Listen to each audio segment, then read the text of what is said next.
नमस्कार, आप capital TV Uttar Pradesh देख रहे हैं। मैं हूं आपके साथ समीक्षा तिवारी। 2024 के उत्तर प्रदेश लोकसभा चुनाव में यूपी की राजनीति ने बड़ा मोड़ लिया था। अखिलेश यादव की पीडीए यानी पिछड़े दलित अल्पसंख्यक फॉर्मूले ने जबरदस्त असर दिखाया था। सपा महागठबंधन ने बीजेपी के मजबूत किले को चुनौती देते हुए 43 सीटें जीत ली, जबकि एनडीए 36 पर सिमट गया। अकेले सपा ने 37 सीटें हासिल कर सबको चौंका दिया था। अब अखिलेश इसी फॉर्मूले के सहारे 2027 के विधानसभा चुनाव में सत्ता तक पहुंचने का सपना देख रहे हैं। उनकी रणनीति साफ है, 80% पिछड़े दलित और अल्पसंख्यक बनाम 20% स्वर्ण की सीधी राजनीतिक लड़ाई। लेकिन इस रास्ते में सबसे बड़ी चुनौती है मायावती। बसपा अपना पारंपरिक दलित वोट बैंक बचाए रखने में जुटी है। अखिलेश ने 15 मार्च को काशी राम जयंती को पीडीए दिवस मनाने का ऐलान कर दलितों को अपने साथ लेने की नई कोशिश की है। इस पर मायावती ने तीखा हमला बोलते हुए सपा पर दलित विरोधी राजनीति का आरोप लगा दिया। गेस्ट हाउस कांड से लेकर पुराने विवादों तक उन्होंने कई मुद्दे फिर से उठा दिए। अब बड़ा सवाल है कि क्या 2027 की सत्ता की चाबी दलित वोट बैंक के हाथों में है? क्या अखिलेश बसपा के कोर वोट में सेंध लगा पाएंगे या मायावती अपना मजबूत आधार बचा लेंगी? ये सब आपको बताएंगे हम इस स्पेशल स्टोरी में। अखिलेश यादव की पीडीए वाली चाल। उत्तर प्रदेश की राजनीति को समझना है तो सबसे पहले यहाँ की जातीय समीकरण समझना जरूरी है। प्रदेश में लगभग 40% आबादी दूसरे पिछड़ा वर्ग यानी ओबीसी की है। दलित समाज की हिस्सेदारी करीब 20 से 21% मानी जाती है। स्वर्ण वर्ग लगभग 19% है और मुस्लिम समुदाय भी करीब 19% ही है। बाकी छोटे समुदाय मिलाकर करीब 2% है। यही आंकड़े चुनावी रणनीति की नींव बनाते हैं। जो दल इन वर्गों को जोड़ लेता है वही सत्ता के करीब पहुंच जाता है। 2024 के लोकसभा चुनाव में अखिलेश यादव ने पीडीए यानी पिछड़े दलित और अल्पसंख्यक का फॉर्मूला आगे बढ़ाया।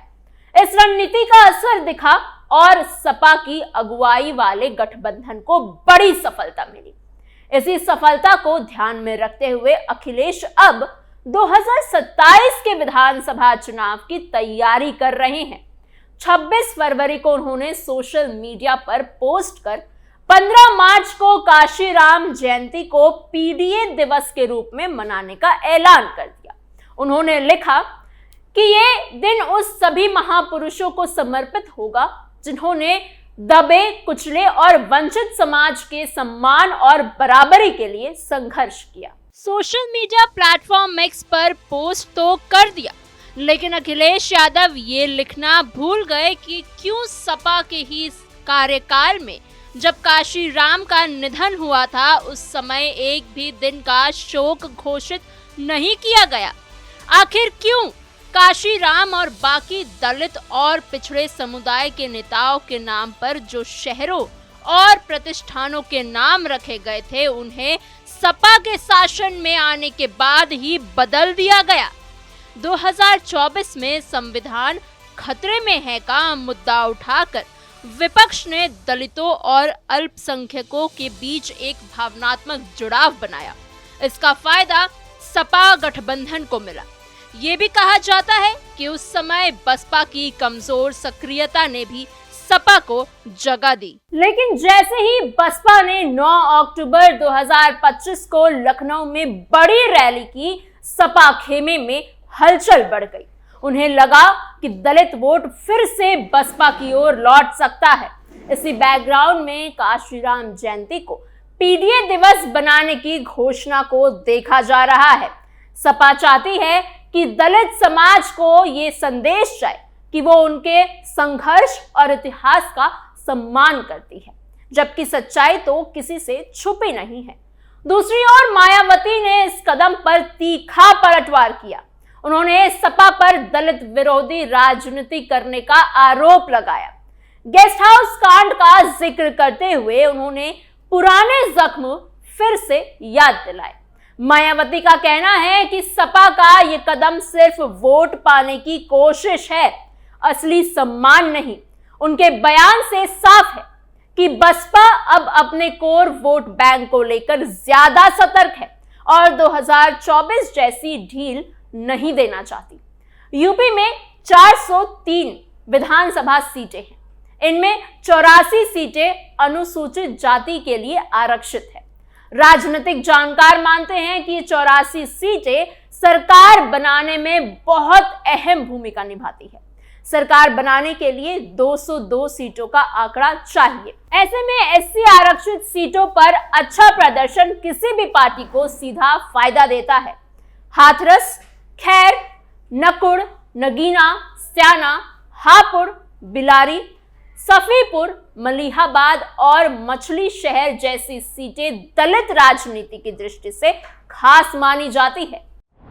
दलित वोट एकजुट तो सत्ता का खेल बदल सकता है। 2022 के विधानसभा चुनाव में इन 84 सीटों में से 63 सीटें भाजपा गठबंधन के खाते में गई थी।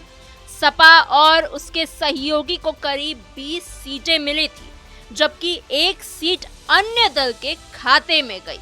इससे साफ है कि दलित वोट अगर एकजुट होकर किसी एक दल के साथ चला जाए तो चुनावी तस्वीर बदल सकती है। इतिहास देखें तो 1980 के दशक से दलित राजनीति में बड़ा बदलाव आया। काशीराम ने 1984 में बहुजन समाज पार्टी की स्थापना की। उनका मकसद था दलितों, पिछड़ों और वंचितों को एक राजनीतिक मंच देना। 1989 में बसपा ने पहली बार बड़ी संख्या में सीटों पर चुनाव लड़ा और 13 सीटें जीती। वोट प्रतिशत भी करीब 9% रहा। ये शुरुआत थी। 1993 का चुनाव बेहद अहम रहा। बाबरी मस्जिद विध्वंस के बाद राजनीतिक माहौल बदला हुआ था। उस समय बसपा और सपा ने मिलकर चुनाव लड़ा। सपा को 109 सीटें मिली और बसपा को 67 सीट। यह गठबंधन भाजपा के खिलाफ एक बड़ा संदेश था। समझौते के तहत पहले मुलायम सिंह यादव मुख्यमंत्री बने, लेकिन 2 जून 1995 को गेस्ट हाउस कांड हुआ, जिसने दोनों दलों के रिश्ते में कड़वाहट भर दी। मायावती ने समर्थन वापस ले लिया और बाद में भाजपा के समर्थन में मुख्यमंत्री बनी। ये घटना आज भी सपा और बसपा संबंधों में एक अहम अध्याय के रूप में याद की जाती है। 1996 के चुनाव में बसपा का वोट प्रतिशत बढ़कर लगभग 19% हो गया। दलितों ने खुलकर बसपा का साथ दिया। धीरे धीरे मायावती का दलित वोट बैंक मजबूत होता गया। 2007 का चुनाव बसपा के लिए ऐतिहासिक रहा। मायावती ने बहुजन से सर्वजन की ओर बढ़ते हुए ब्राह्मणों को भी साथ जोड़ा और पूर्ण बहुमत की सरकार बनाई। उस समय कहा गया कि दलितों का 80% से अधिक वोट बसपा के साथ रहा। हालांकि 2012 के बाद स्थिति बदलने लग गई। गैर जाटव दलितों में असंतोष बढ़ा। 2014 से 2017 में भाजपा ने गैर जाटव दलितों पर खास ध्यान दिया। वाल्मीकि, पासी, कोरी, धोबी जैसी उपजातियां के नेताओं को आगे बढ़ाया गया। इसका असर दिखा और बसपा का आधार सिमटकर मुख्य रूप से जाटव वोट तक ही रह गया, जिसकी हिस्सेदारी करीब 12% मानी जाती है।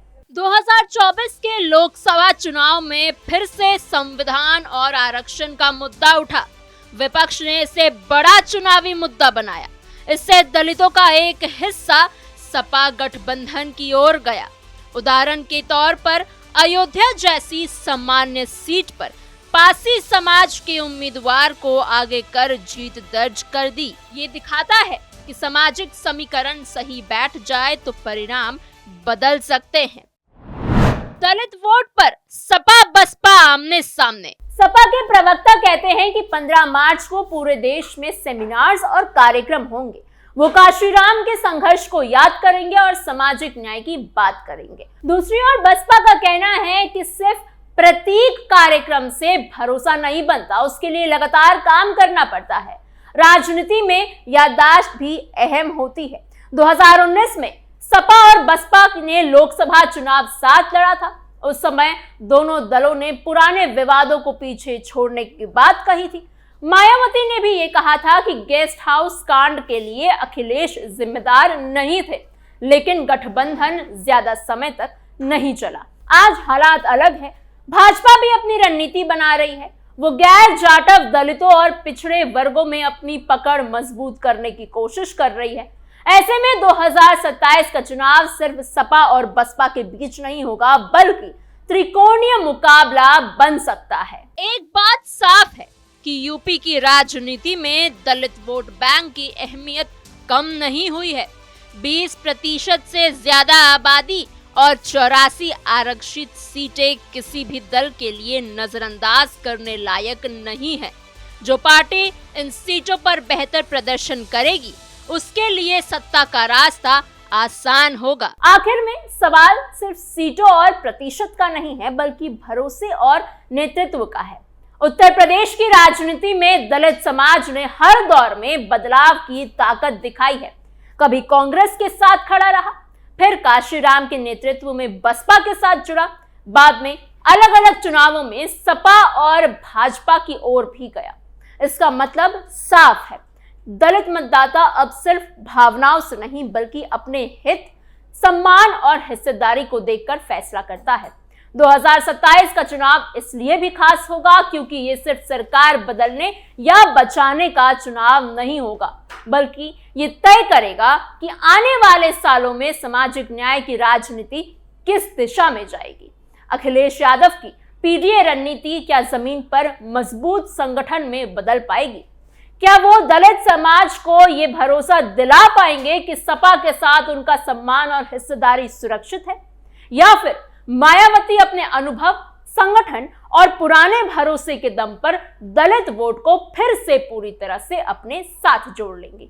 ये भी देखना होगा कि भाजपा इसमें किस तरह से गैर जाटव दलितों और पिछड़े वर्गों में अपनी पकड़ मजबूत करती है। अगर दलित वोट बंटता है तो उसका सीधा फायदा तीसरी ताकत को मिल सकता है, लेकिन अगर किसी एक दल के साथ मजबूती से जुड़ जाता है तो सत्ता की तस्वीर पूरी तरह से बदल सकती है। आने वाले महीनों में रैलियां होंगी, बड़े बड़े वादे किए जाएंगे, पुरानी बातें याद दिलाई जाएंगी और नए नए नारे गढ़े जाएंगे, लेकिन असली फैसला गांवों, कस्बों और मोहल्ले में बैठे मतदाता करेंगे। वो देखेंगे कि किसने उनके बच्चों की पढ़ाई, रोजगार और सुरक्षा सम्मान के लिए ठोस काम किया है। यही वजह है कि 2027 की जंग अभी से तेज हो चुकी है। दलित वोट बैंक इस चुनाव का सबसे बड़ा निर्णायक बन सकता है। जो पार्टी इसे समझेगी और ईमानदारी से जोड़ेगी, वही यूपी की सत्ता की चाबी अपने हाथ में ले सकती है। आने वाला वक्त बताएगा कि इतिहास खुद को दोहराएगा या एक नई राजनीतिक कहानी लिखी जाएगी। आपको हमारी ये खबर कैसी लगी, हमें कमेंट बॉक्स में जरूर बताइएगा। ऐसी और खबरों के लिए और जानकारियों के लिए बने रहिए कैपिटल टीवी उत्तर प्रदेश के साथ।